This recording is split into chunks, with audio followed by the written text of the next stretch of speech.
Welcome. In this video I will show you how to turn on the Wi-Fi on your LENOVO G70-35 laptop.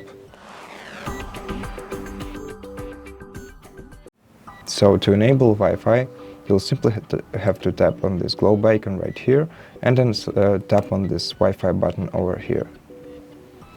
And this will enable Wi-Fi on your PC. You'll be able to access all the available hotspots by selecting one of them and clicking on connect, and then sometimes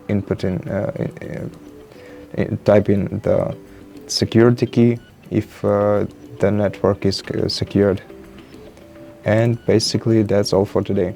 Thank you for watching this video. If you liked it, consider subscribing to our channel, leave us a like and a comment below.